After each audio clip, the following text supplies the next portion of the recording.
The iPhone Air is, to a degree, exactly what we were expecting.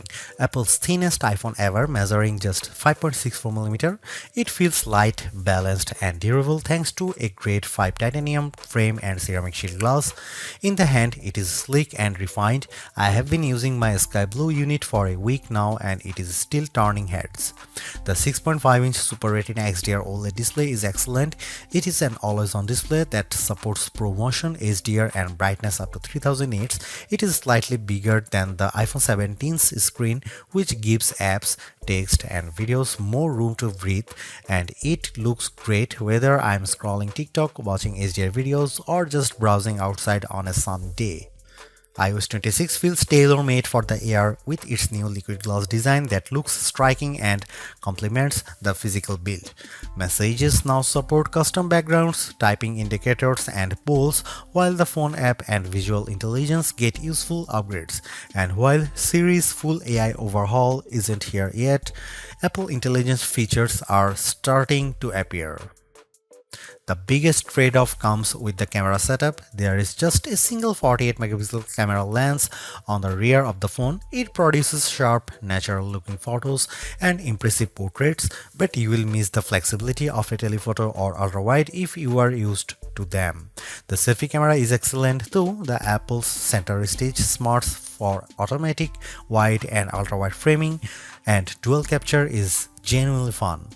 Performance from the A19 Pro is snappy and smooth, and it capably handled everything I threw at it.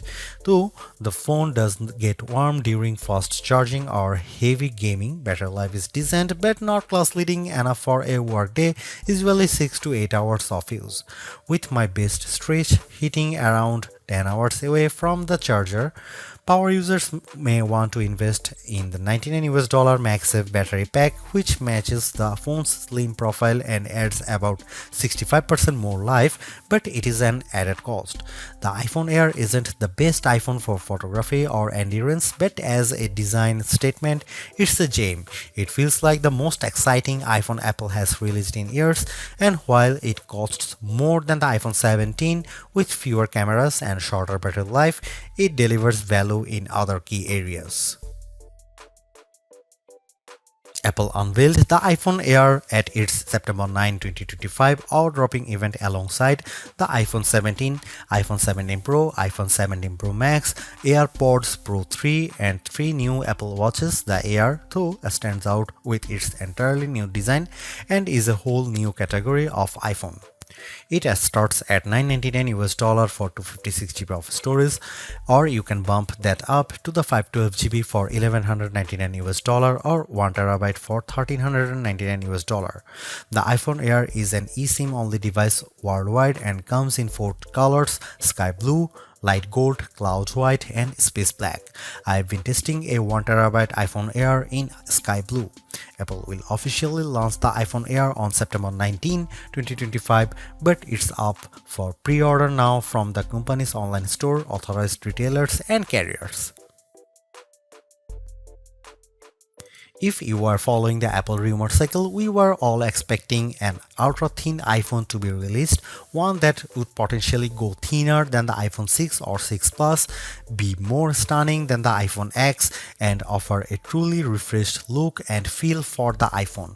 The launch event's awe-dropping tagline set the bar high, and the iPhone Air cleared it with room to spare. It's not the first ultra-thin phone. The Galaxy S25 Edge measures in at 5.8mm, but it still feels as stunning, sleek, and sexy in my hand right now after living with it for a week as it did during my brief hands-on session following the launch event. It feels as exciting as the iPhone X in that it might give us the playbook for the modern iPhone going forward, or at least show us one half of the purportedly incoming foldable iPhone.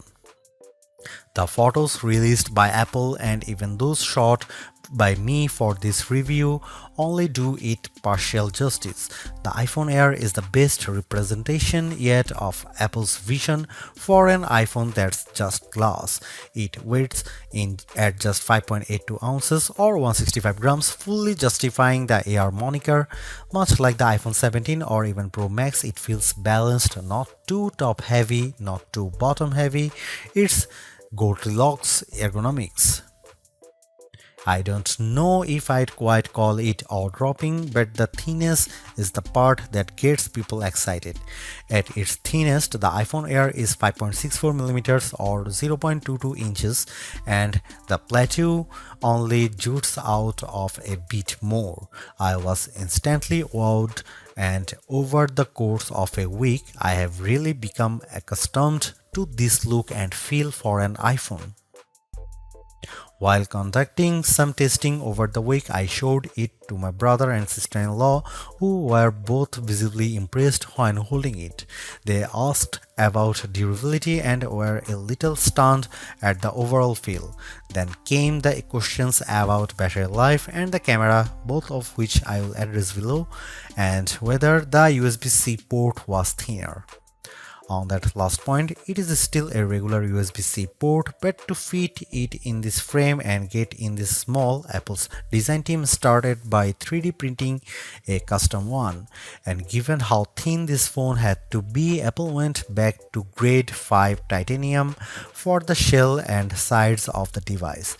To further enhance the looks, it has a polished finish. My sky blue review handset is different from the MacBook Air and iPad Air colors of the same name. It is a bit lighter and pastel-like. I really like it, and the Air also comes in light gold, space black and cloud white. While the innermost layer of the iPhone Air sandwich is made of that strong titanium, which can bend slightly under pressure but is designed to spring back, it's topped and bottomed with glass and glass ceramic, specifically ceramic shield 2 on the front and a ceramic shield on the back. The rear, like the iPhone 17, is mostly frosted matte glass, while the top bump gets the glossy finish. Apple says the Air is 3 times more scratch resistant on the front, so I've still been careful sliding this in and out of my front or rear jeans pockets, and the back is 4 times more crack resistant. It also has the same IP68 rating for resistance to dust and water as the iPhone 17, 17 Pro and 17 Pro Max. It survived a light drizzle shortly after I unboxed it in Apple Park. The weather's been wet in my home state of Jersey, and the Air has shown no issues when being used in rain or surviving a dunk test. Even given the extreme thinness here, you still get the usual buttons you would expect on an iPhone. Camera control has been redesigned to live on the right hand side, and it's slightly thinner but about the same length as on other iPhones. The power or sleep button sits slightly higher on this side, with the action button, volume up and volume down on the left. The main mono speaker lives at the top of some microphones, and there are 2 other microphones either side of the USB-C port on the bottom. This design does, as mentioned, only leave room for a single camera and likely a smaller battery inside, but Apple has also dropped the SIM card slot worldwide and opted for eSIM to save some space.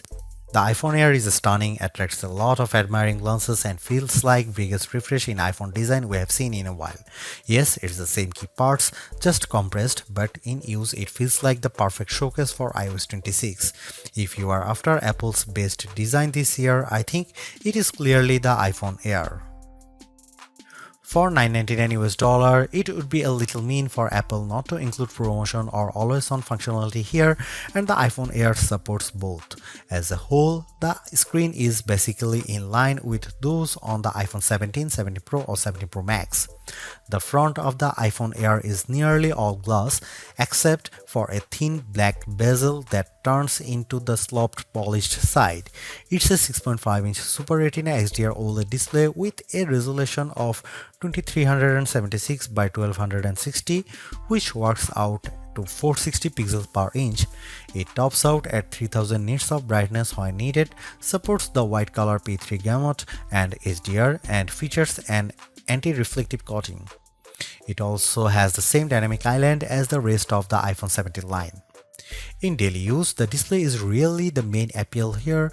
On paper, it's 0.2 inches bigger diagonally than the iPhone 17 or 17 Pro, but it feels a bit more expensive.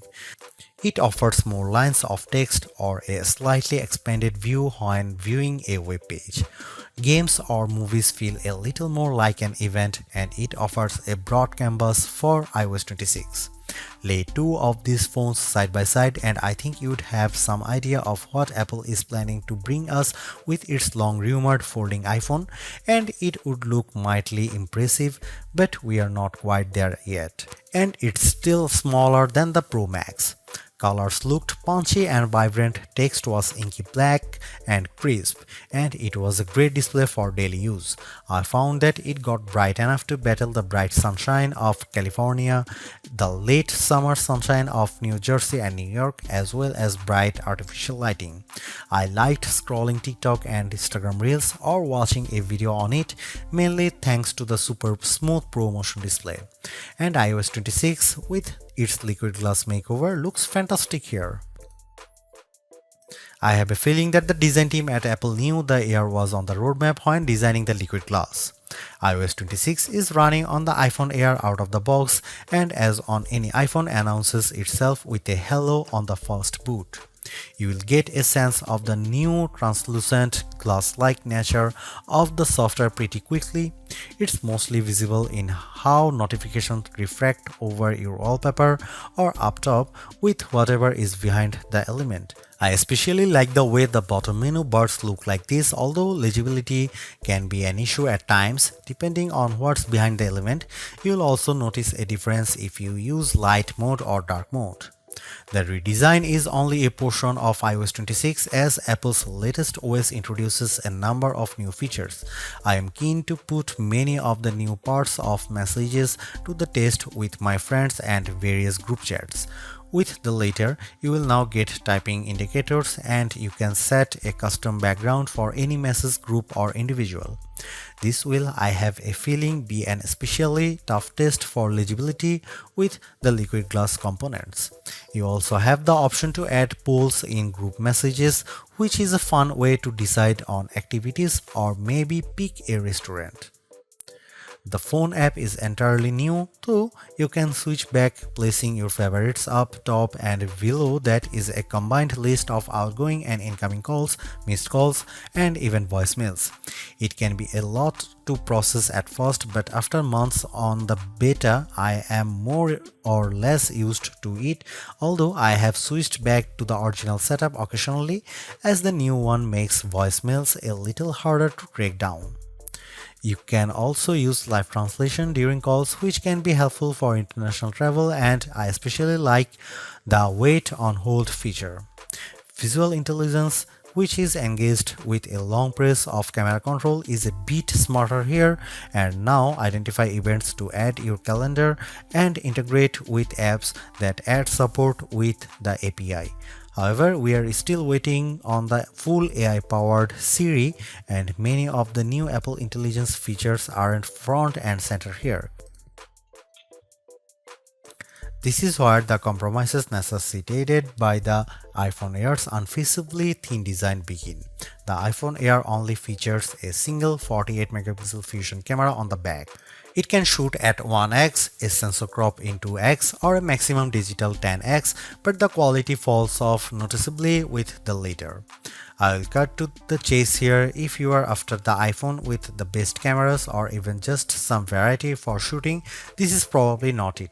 Here are some camera samples of the new iPhone Air.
Powering the iPhone Air is Apple's A19 Pro chip, which is a step up from the iPhone 17's A19 and a slightly less powerful version of the A19 Pro in the iPhone 17 Pro and 17 Pro Max without the extra cooling technology.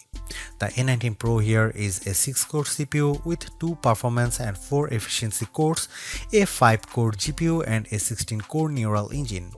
It's goodly faster than the A18 Pro or A18 found in the iPhone 16 Pro Max or 16, especially with various elements of iOS 26 including specializing a wallpaper and in everyday use.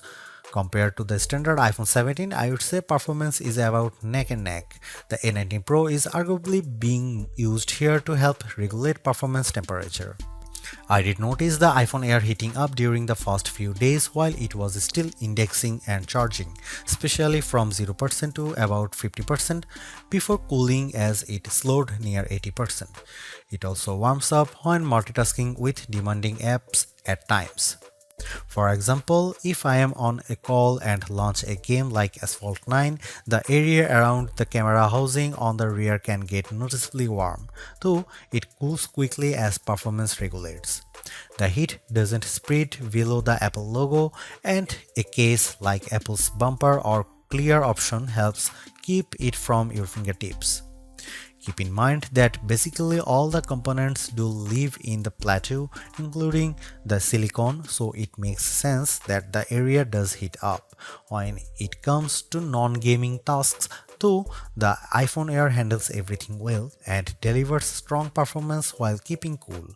That was the case with my daily workflow consisting of calls, audio and FaceTime as well as mail, Gmail, Slack, Safari, Chrome, Edits, CapCut, the camera and the other apps. Even with creating a Genmoji or using Image Playground or another facet of Apple Intelligence, the iPhone Air didn't get especially warm. In terms of quantitative testing, the iPhone Air scored slightly higher than the iPhone 17 on Geekbench 6.5 at 3723 on single core and 9665 on multi-core. That's in line with smartphones at this price range, so as we noted in our Galaxy S25 Edge review, that phone has a thermal solution for keeping things cool. The iPhone Air delivers remarkable performance in a super thin and light design that's very durable.